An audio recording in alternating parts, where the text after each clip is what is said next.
सुप्रभात। मैं हूं जगेंद्र राणा। आज की हमारी आध्यात्मिक चर्चा का विषय है महात्मा श्री रामचंद्र जी महाराज के गुरुदेव। महात्मा श्री रामचंद्र जी महाराज के गुरुदेव। या इलाही तीरे बहदत से मुझे मजूह कर, फजल अहमद खां इमामुल अशफिया के वास्ते। अध्यावता के तीर से घायल कर मुझे है परमात्मा, पूजनियों में अग्रसर फजल अहमद खां के नाम पर। तो हजरत मौलाना फजल अहमद खां उर्फ जनाब हुजूर महाराज हजरत मौलवी अहमद अली खां साहब उर्फ जनाब खलीफा साहब के प्रिय शिष्य एवं आत्मिक उत्तराधिकारी थे। आपका जन्म उत्तर प्रदेश के फर्रुखाबाद जिले के कायमगंज तहसील में रायपुर नामक गांव में 1837 में हुआ था। आपके पूज्य पिताजी जनाब गुलाम हुसैन साहब काश्मीर के महान सूफी संत हजरत मौलाना वलीउद्दीन से बैत थे और उनके खलीफा भी थे। तो वे फौज में निशान बरदार के पद पर कार्यरत थे। आपके पूज्य माताजी हजरत मौलाना अफजल शाह साहब नक्शबंदी मुजद्दी, जो हजरत अबुल हसन के खलीफा थे, से दीक्षित थी। आप उनके बारे में फरमाया करते थे कि मेरी बेटी मशायत एजदी तब्दील कर देती है। वह ईश्वर की इच्छा और उसके विधान बदलने की क्षमता रखती है। वह इंतहा दर्जे की नेक, संयमी और सरल और अपने पराये के भेद से अत्यंत निष्प्रह थी। एक बार आपके छोटे बेटे मौलवी विलायत हुसैन खां साहब और मौलवी अब्दुल गनी खां साहब दोनों कोई परीक्षा देने गए और दोनों ने पूज्य माता जी से अपने लिए दुआ करने की प्रार्थना की। पूज्य माता जी फरमाती थीं कि जब भी वे दुआ करने के लिए अपने बेटे का नाम लेना चाहती, उनकी जगह मौलवी अब्दुल गनी खां साहब का नाम निकलता। यह उनके प्रेम की व्यापकता थी। हुजूर महाराज ने मिडिल स्कूल परीक्षा और उसके बाद नॉर्मल ट्रेनिंग भी प्रथम श्रेणी में उत्तीर्ण की। अरबी और फारसी की तालीम उन्होंने अपने पूज्य गुरुदेव हजरत मौलवी अहमद अली खां से ली। उस जमाने में नॉर्मल ट्रेनिंग के बाद अध्यापक नियुक्त हो जाते थे, लेकिन हुजूर महाराज ने इस ख्याल से कि इससे उन्हें अपने पूज्य गुरुदेव से दूर जाना पड़ेगा, अध्यापक बनना स्वीकार नहीं किया और बच्चों को मुफ्त अरबी और फारसी की तालीम देने लगे। तो अच्छे परिवार के बच्चों से जो पारिश्रमिक मिल जाता, उससे वो अपना गुजर बसर करते। अपने जीविकोपार्जन की एक घटना आपने अपनी पुस्तक और जमीमा हालात मशाइख नक्शबंदिया में वर्णन किए कि एक बार वे बेरोजगार थे और दिसंबर माह की 10 तारीख हो गई थी। आपके गुरुदेव ने पूछा कि कितनी तनख्वाह में गुजर हो जाएगा, तो उन्होंने 5 रुपये माहवार बताया। पूज्य गुरुदेव ने कुछ विचार के बाद फरमाया कि तुम पहली तारीख से इस तनख्वाह पर मुलाजिम हो गए। उन्हें यकीन नहीं हुआ कि उन्हें पता भी नहीं और वह पहली तारीख से नौकरी पर लग गए। पूज्य गुरुदेव ने फरमाया कि आपने मकशफात आध्यात्मिक साधना से जानी गई गुप्त बातों को सब लोगों से छिपाना चाहिए। देखो, तुम जैसा मुरीद, मुखलिस, निष्ठावान शिष्य भी यकीन नहीं करता तो फिर औरों से क्या उम्मीद हो। गुरु महाराज ने लिखा है कि जब मैं हजरत से जुदा हुआ तो उसी वक्त अपनी नौकरी का हाल मालूम हो गया कि मुंशी बद्री प्रसाद वकील ने जराद में नौकर करा दिया। उसी वक्त अपने काम पर गया और 20 रोज बाद पूरी तनख्वाह 1 से 31 दिसंबर तक पाई। तो वृद्धावस्था में आर्थिक स्थिति ठीक न रहने पर आपने फर्रुखाबाद के मिशन स्कूल में अध्यापक बनना स्वीकार कर लिया। वहाँ आपने मुफ्ती साहब के मदरसे के नज़दीक रहने के लिए कोठरी ले ली थी। यहाँ भी वे फुर्सत के वक्त मदरसे के लड़कों को उर्दू फारसी की शिक्षा देते थे। शुरू में हुजूर महाराज जनाब खलीफा साहब के पास केवल किताबी ज्ञान प्राप्त करने के लिए आए थे, परंतु धीरे धीरे उन पर उनके आत्मज्ञान का रंग चढ़ता गया और वो 19 वर्ष की आयु में जनाब खलीफा साहब से बैत हुए और 20 वर्ष उनकी खिदमत में हाजिर होकर उनकी सोहबत से फैज़ होते रहे। आपने लिखा है कि हज़रत खलीफा साहब की शान उन पत्रों से ज़ाहिर होती है जो हज़रत सैयद अब्दुल हसन नसीराबादी आपके पूज्य गुरुदेव ने आपके नाम भेजे हैं और इस फ़कीर सरापा तकसीर फजल अहमद खां को इनायत फरमाया है और असल खतूत भी दिए और ये फरमाया कि ये सामान तुम्हारे काम का है, तुम रखो, अल्लाह मुबारक करे। एक पत्र में हज़रत सैयदना फरमाते हैं कि तुमसे एक आलम, एक संसार मुरब्बित होगा और यह आदेश आपके आध्यात्मिक तालीम, उपदेश तथा आदेश देने के लिए पूर्ण रूप से अधिकार प्राप्त होने का प्रमाण है। दूसरी जगह लिखा है कि नास्तिक लोगों को राह चलतों को, पापियों को, दुराचारियों को भी तवज्जो दोगे तो वे भी सदाचारी और धर्म और ईश्वर में पूर्ण विश्वास रखने वाले बन जाएंगे। तीसरी जगह फरमाया कि जो तुमको मिला इस ज़माने में शायद किसी को मिला हो। मेरे गुरुदेव अहमद अली खान साहब ने जब बंदा को इजाज़त और खिलाफत की इजाज़त बख्शी तो पहले पत्र को फरमाया कि पढ़ लो। चुनांचे गुलाम ने पढ़ा, तुमसे एक आलम मुनव्वर होगा। जब ख़त्म कर चुका तो फरमाया कि फजल अहमद, ये बातें हमसे तो कुछ न हुई। मैंने अर्ज़ किया कि आप अल्लाह ताला प्रकट कर देंगे। हज़रत ने फरमाया कि अब हम गोर किनारे हुए चंद दिनों के मेहमान हैं, हमारा अंतिम समय आ गया है। बंदा ये सुनकर रोने लगा तो आपने फरमाया शाबाश, ये रोने का वक्त है। तत्काल मेरे अंदर आत्म का आनंद का हल्का नशा पैदा हुआ। सुनकर फरमाया ये बातें खाली न जाएंगी, इनका प्राकट्य अब तुमसे होगा।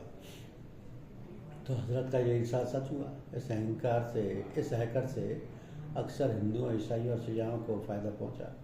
अलहमदुलिल्लाह, तमाम तारीफ़ अल्लाह के लिए है। इसके बाद हजरत मुर्शिदना खलीफा जी साहब ने फरमाया कि अब तक तो तुम खूब आराम से रहे, अब मैं एक अजीब, बड़ा श्रेष्ठ बोझ और फकीर प्रतिष्ठित कार्य सुपुर्द करता हूँ।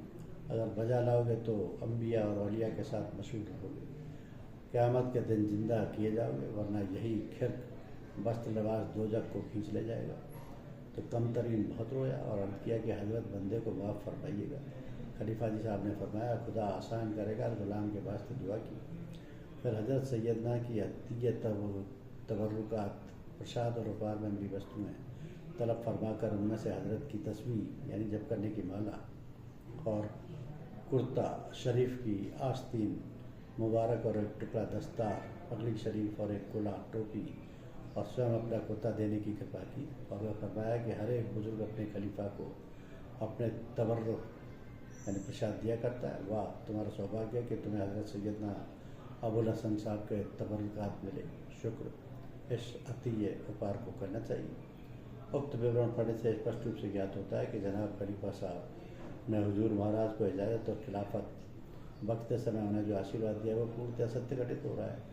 और ये नक्शबंदी, मुजद्दिदी, मजहरिया, रामचंद्रिया सिलसिला धर्म, जाति और संकीर्णता से ऊपर उठकर मानवता के इतने प्रेम के मार्ग प्रशस्त करने में अपनी अहम भूमिका को निर्वाह कर रहा है। तो नक्शबंदी सिलसिले में हुजूर महाराज पहले ऐसे सूफी संत थे जिन्होंने मुस्लिम सूफी संतों की गुप्त आध्यात्मिक विद्या का प्रचार बिना किसी तासुब यानी भेदभाव के हिंदुओं में किया। हालांकि वे स्वयं इस्लाम धर्म के अनुयायी थे, परंतु धार्मिक पक्षपात से पूर्णतः मुक्त थे। ना वे कभी किसी धार्मिक वाद विवाद में पड़ते, ना कभी किसी धर्म की आलोचना करते। उनका फरमाना था कि दुनिया के सभी इंसानों में तर्ज रूहानियत यानी आध्यात्मिकता की धार एक है, लेकिन तर्ज माशरत सामाजिक रहन सहन अलग अलग है। आपका फरमाना था कि रूहानी एक मजहबी बंधनों से पूर्णतः मुक्त है, रूहानियत। तो वे बाहरी आडम्बरों के विरुद्ध थे। एक बार उनके एक हिंदू शिष्य ने इस्लामी रहन सहन ग्रहण कर लिया। जब वह उनके सामने पहुंचा तो उन्होंने फरमाया कि आप तो मेरे काम के नहीं रहे, मैं अपनी फ़कीरी में धब्बा नहीं लगने दूंगा। या तो तुम जैसे रहते थे वैसे ही रहो, या मुझसे वास्ता ना रखो। धर्म परिवर्तन को उन्होंने कभी पसंद नहीं किया। इसी तरह एक बार आपके प्रिय शिष्य और खलीफा महात्मा श्री रामचंद्र जी महाराज को उनके एक मुस्लिम गुरु भाई ने कह दिया कि बिना धर्म परिवर्तन के रूहानियत में आगे नहीं बढ़ा जा सकता। उन्होंने इस बात का हुजूर महाराज की खिदमत में हो हाजिर होकर निवेदन किया और कहा मैं आपका हूँ, अगर इजाज़त हो तो जाहिर जहर प्रत्यक्ष रूप से भी आपका हो जाओ, अर्थात इस्लाम स्वीकार कर लूँ। हुजूर महाराज ये सुनकर स्तब्ध रह गए। उन्होंने फरमाया कि ऐसा बेहुदा ख्याल फिर कभी अपने दिल में मत लाना। मजहब रस्म व रिवाज का नाम नहीं है, ये सब शरीयत कर्म कांड है और शरीयत का दारोमदार मुल्की और मजलिसी देश और समाज के हालातों पर निर्भर होता है। मजहब वास्तव में हकीकत और मार्फत का नाम है, सत्य और ज्ञान का। तो जिसका संबंध आत्मा से जो सबकी एक है और इन बातों से ऊपर है, जो उस मुल्क और मजहब में पैदा हुआ, उसका फ़र्ज है कि उस मुल्क और मजहब के रस्म और रिवाज के मुताबिक जीवन व्यतीत करे। तुम हिंदू हो, तुम्हें हिंदुओं के धर्मशास्त्र का पालन करना चाहिए। मुझे मुसलमान होने की वजह से इस्लामी शरीयत का तुमको इन ऊँची बातों से बहुत ऊपर उठना चाहिए। मजहब फराग दिली, विशाल हृदयता सिखाता है, ना कि तंग दिली। अगर तुमने ऐसा किया धर्म परिवर्तन तो अपने आप को आग समझना, वंचित समझना। तो वे हिंदू भाइयों से कहा करते थे कि तुम मेरे पास आत्मज्ञान पाने आए, उसे पाओ, लेकिन अपनी रहनी सहनी अपने समाज के अनुकूल ही रखो, क्योंकि मेरा तुम्हारा संबंध आत्मिक या दुनियावी नहीं है। उन दिनों क्योंकि छुआछात की प्रबलता थी अथवा वे अपने हिंदू शिष्यों को सूखी मिर्च तक अपने हाथ से ना देते और उनके लिए भोजन की अलग व्यवस्था रखते। आप जब कभी अपने प्रिय शिष्य और खलीफा महात्मा श्री रामचंद्र जी महाराज के यहाँ फतेहगढ़ पधारते तो हाथ में लेकर ही खा लेते, बर्तन में ना लेते। वे कहा करते थे कि यह साधना पद्धति हृदय से हृदय को आत्मिक ऊर्जा का संप्रेषण प्राणाहुति प्राचीन हिंदू ऋषि मुनियों में प्रचलित थी, जो कालांतर में लुप्त हो गई और अब पुनः उनके बीच प्रचार की जा रही है। इस संदर्भ में महात्मा डॉक्टर चंद्रगुप्ता जी का भी कहना था कि साधना पद्धति प्राचीन समय में हिंदुओं में प्रचलित थी और योगीराज कृष्ण इस विद्या के सर्वोच्च आचार्य थे। उन्होंने हजारों गोपियों और ग्वालों के हृदय में अनहद नाद जागृत किया, जिसे प्रतीकात्मक रूप में बांसुरी की धुन कहा गया। तो यहाँ यह भी कहना सारगर्भित हुआ कि इस साधना पद्धति की मुख्य आधार है तवज्जो। हृदय से हृदय को आत्मिक ऊर्जा का संप्रेषण प्राणाहुति। और अब तक के मानव इतिहास में सबसे प्रभावशाली तवज्जो का उदाहरण है भगवान श्री कृष्ण द्वारा युद्ध क्षेत्र में अर्जुन को गीता का उपदेश। गीता में 700 श्लोक हैं और उनको जवानी कहने सुनने में कम से कम 2-3 घंटे का समय लगना साधारण बात होती। इतने वक्त तक और वो भी युद्ध आरंभ होने के शंखनाद के बाद शत्रु दल का रुके रहना तर्कसंगत नहीं लगता, जिससे यह सिद्ध होता है कि गीता का उपदेश आत्मिक स्तर पर तवज्जो द्वारा दिया गया था। इसी संदर्भ में जनाब खलीफा साहब ने एक बार हुजूर महाराज से फरमाया था कि मेरे गुरुदेव हजरत सैयदना अबुल हसन ने फरमाया था कि मेरे पास एक हिंदू लड़का आएगा जिससे विद्या हिंदुओं में बहुत प्रचलित होगी, लेकिन मेरे पास ऐसा कोई हिंदू लड़का नहीं आया। शायद उन्होंने मुझ में तुम्हारी छवि देखी होगी और अब तुम्हें इस आज्ञा का पालन करना होगा। तो हुजूर महाराज का आचरण धर्मशास्त्र का एक जीती जागती मिसाल था और वे हर हालत में प्रसन्न रहते। जिस हालत में परमात्मा रखे उसमें खुश रहते। उनका जीवन अनेक विलक्षण घटनाओं से भरा था। उनका तवज्जो देने का तरीका और उसका प्रभाव हजरत बाकी बिल्ला जैसा था। ना वे किसी से कोई भेंट स्वीकार करते, ना कभी किसी से अपने पाँव छुआते। तो हुजूर महाराज बड़े दयालु प्रकृति के थे। किसी को भी कष्ट में देखकर तुरंत तन मन धन से उसकी सेवा में लग जाते। उनके स्वयं की आर्थिक स्थिति अच्छी ना थी, पर वे किसी भी जरूरतमंद की मदद करते हुए हिचकिचाते नहीं थे। तकाजा करना तो दूर रहा, कर्जदार जिस गली में रहता उस गली से गुजरने में भी बहुत संकोच करते कि कहीं उस कर्जदार से आमना सामना ना हो जाए और उस बेचारे को उनके सामने शर्मिंदा होना पड़े।